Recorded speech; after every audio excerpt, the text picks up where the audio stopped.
नमस्कार।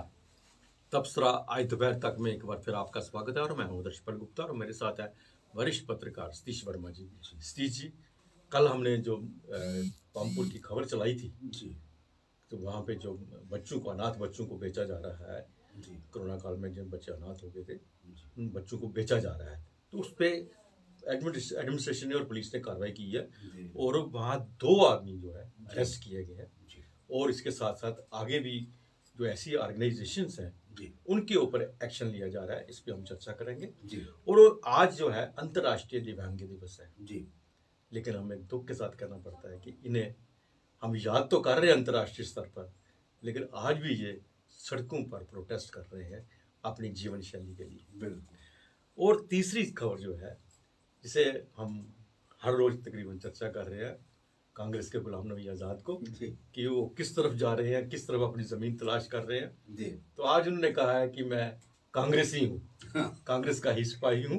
आज उन्होंने अपनी वो चुप्पी तोड़ी है, इस पर हम चर्चा करेंगे। जी और अंत में कोरोना को लेके जी जम्मू कश्मीर के अंदर ये सख्तियाँ बरती जा रही हैं जी और काफ़ी इस पे जो काम हो रहा है, जैसे कटरा वैष्णो देवी में वहाँ सबसे ज़्यादा केसेस पाए गए थे, जहाँ जो बाहर से जो आ रहे हैं जी उनके लिए कोरोना में किस तरह से उनसे निपटना है, इस पे जी भी सरकार जो है सख्त कार्रवाई कर रही जी है। जी तो सबसे पहले हम बात करते हैं कल वाली खबर पे। जी जी कल जो हमने खबर दर्शकों को दिखाई थी तबसरा में कि वहाँ पे एक अनाथालय, एक ऐसा ट्रस्ट है जो अनाथ बच्चों को बेच रहा है, और कल उस पर कार्रवाई की गई, उस पर उसके अगेंस्ट एफआईआर लगी और 2 बंदों को अरेस्ट किया गया। इसके साथ साथ प्रशासन ने यह भी ऑर्डर कर दिया कि ऐसी संस्थाएं जो नारी निकेतन जैसी हैं, जैसे शिशु अनाथ आश्रम है या दूसरी ऑर्गेनाइजेशन है जो औरतों को सहारा दे रही हैं, इन सब पे भी नज़र रखी जाए, इन पे भी देखा जाए कि इनके इनके ऊपर वो उनका सिस्टम कैसा है, वहाँ हालात कैसे हैं, इनको ऊपर निगाह रखी जाए ताकि कहीं वो भी तो नहीं इसी आड़ में कोई गलत काम कर रहे हैं। जी बिल्कुल। आपने कहा कि ठीक कहा कि जिस प्रकार पुलवामा के पंपोर में जो एनजीओ यतीम बच्चे जो बेचारे हो गए, माँ बाप जिनके कोरोना का शिकार हुए, मौत हो गई, और उसके अलावा ये भी बात खुली कि कुछ बच्चे उठाए भी गए।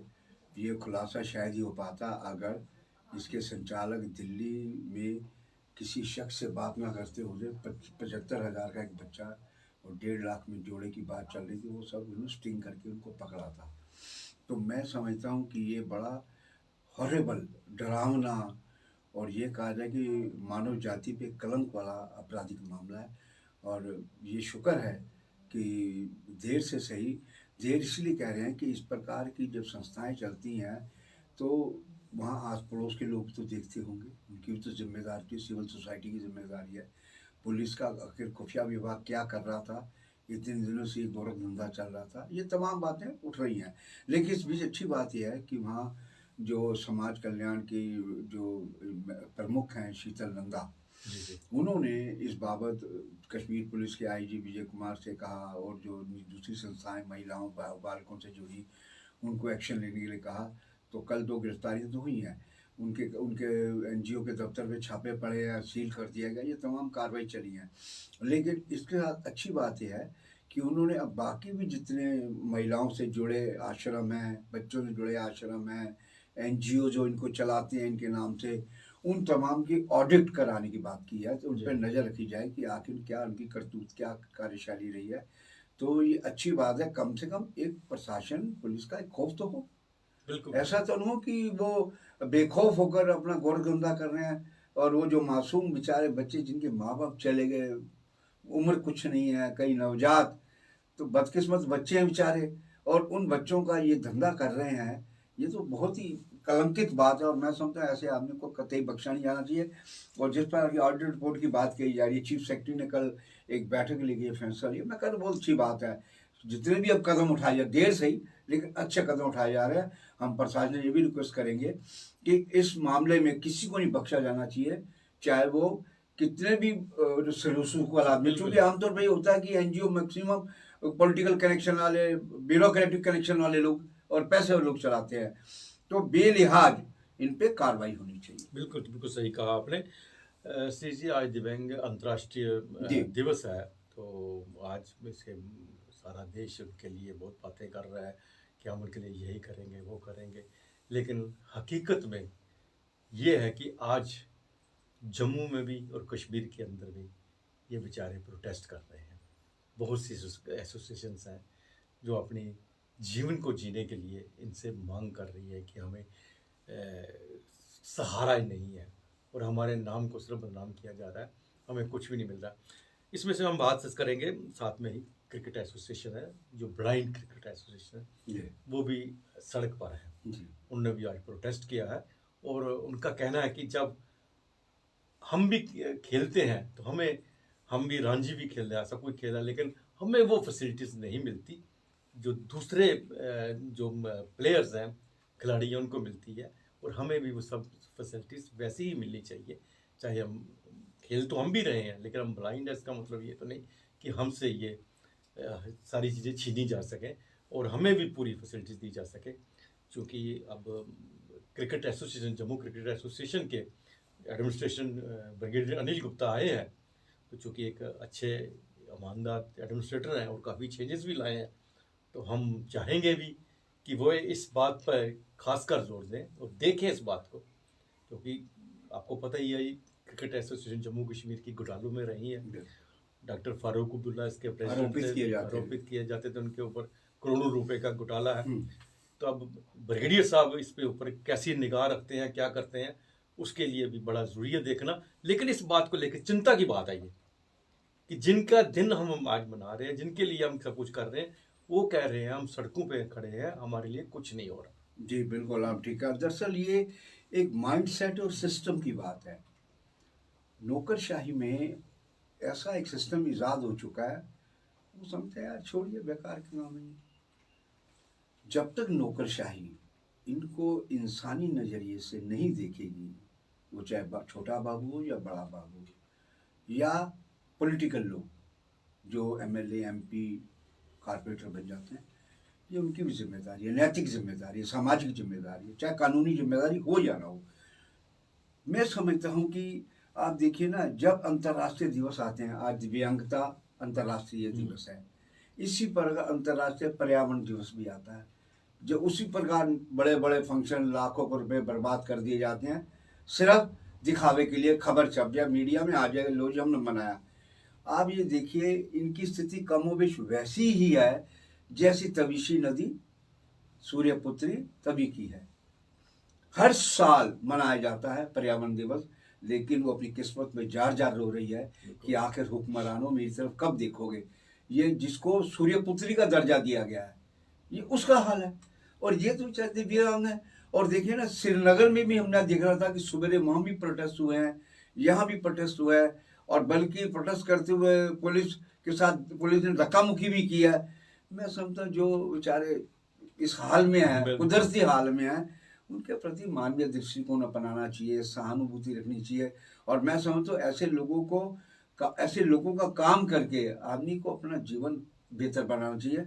और सरकार चूंकि है नहीं यहाँ लोकप्रिय, तो उपराज्यपाल शासन है, मुख्य सचिव हो, मंडलायुक्त हो या डीसी हो, उनको इनके मसले को देखना चाहिए बड़ा प्राथमिक तौर पर। ऐसे ही कोई यूँ तो नहीं आ जाता सड़कों पे आवाज़ लगाने।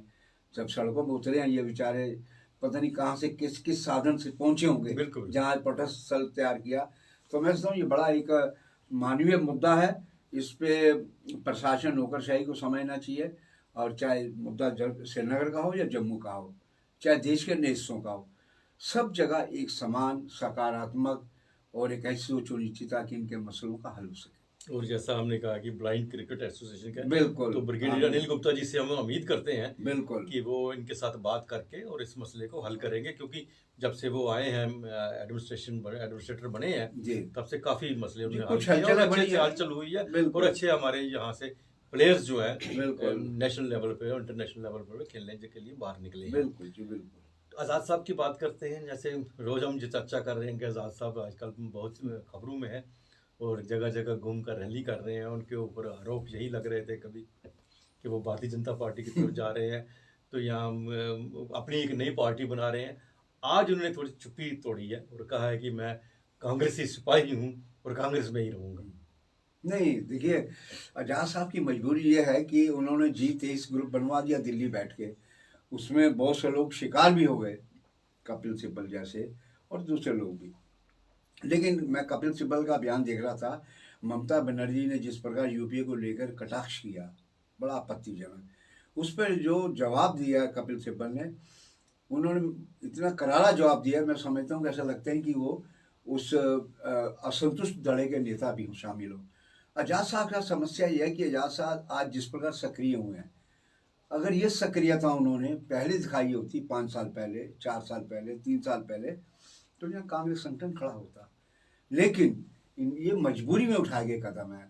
जब मेरा घर जलता है तो मैं फिर कहीं से भी पानी ला के बुझाने की कोशिश करता हूँ।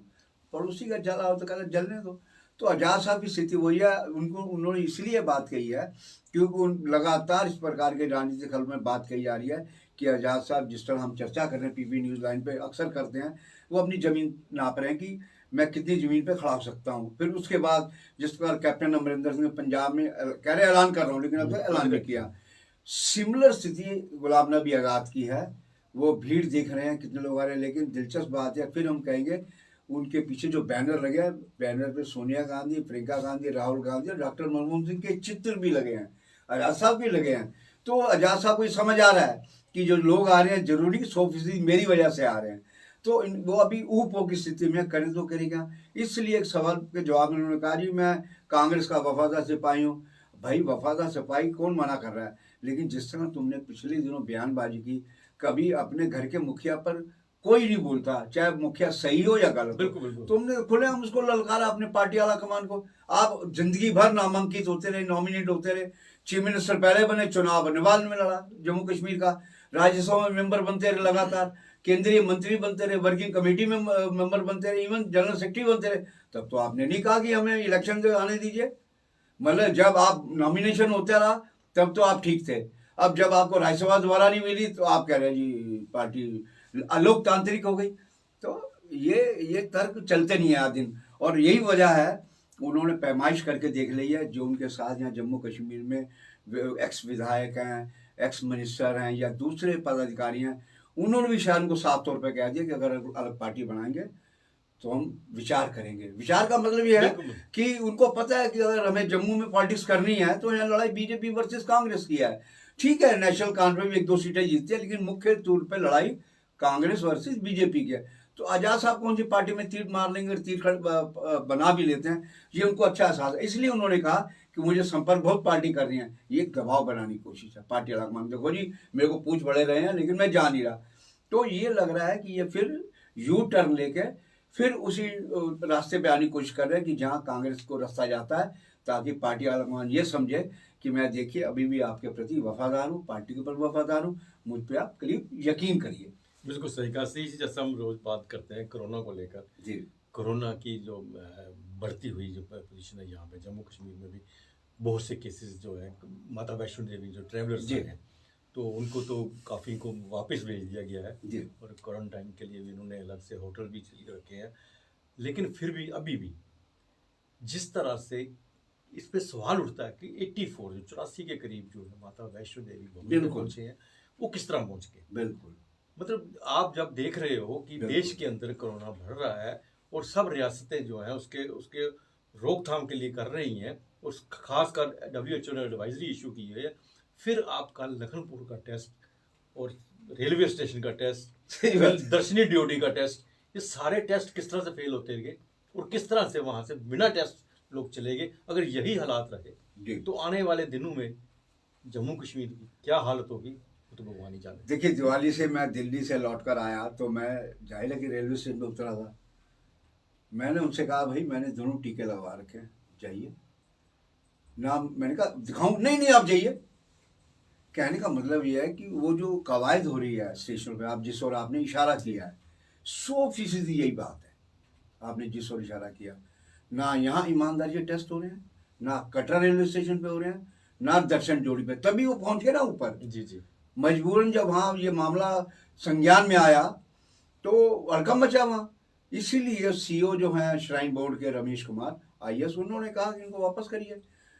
बताया गया कि उनको लखनपुर पार छोड़ा गया ताकि वो अपने अपने घरों को जाएं, या तो क्वारंटीन हो। यहाँ क्वारंटीन होने के लिए उनको लगता है वो असमर्थ थे, उनके पास इनका पैसा नहीं था, इसलिए उनको वापस घर कर दिया।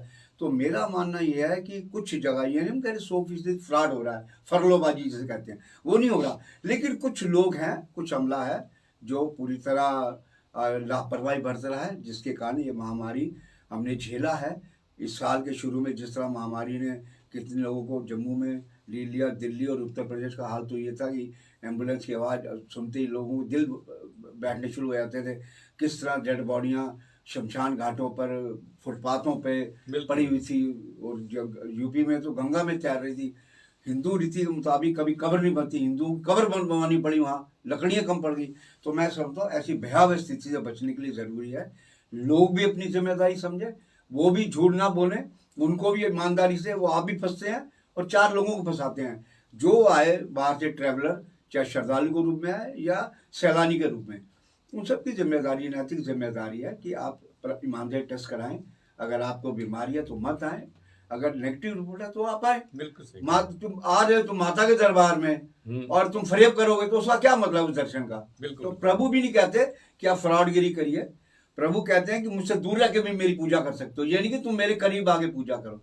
तो मेरा मानना है कि ये अब शक्ति आने दिनों और बढ़ेगी, क्योंकि जिस तरह ओमिक्रॉन जो नया वायरस आया है, बेंगलोर में पकड़े गए हैं 2-3 केस, और ये भी बताया गया है कि वो जो व्यक्ति एक बेंगलोर का था वो कुछ लोगों के संपर्क में आया, उनके भी रिपोर्ट पॉजिटिव आई हैं। तो आप समझ सकते हैं कि अगर ये महामारी फैली जिस प्रकार इसके बारे में बताया जा रहा है, तो मैं कह रहा हूँ सिस्टम पूरी तरह कोलैप्स हो सकता है, जिस तरह हमने सेकंड वेव में दिल्ली में देखा, बेंगलुरु, यहाँ भी देखा। बिल्कुल, यहाँ लिक्विड गैस नहीं थी जीएमसी में, लोग मजबूरी में बेड भरे हैं, एक बेड पे 2-2 लोग लटा रखे हैं, कोई नरैना जा रहा है, कोई बतरा जा रहा है, कोई अमृतसर जा रहा है। तो मैं समझता हूँ कि हालात ना बने हमारी स्टेट में, और इसलिए ज़रूरी है कि लोग भी अपनी जिम्मेदारी का पूरी तरह निर्वहन करें। बिल्कुल सही कहा। तो ये था तबसरा दोपहर तक का।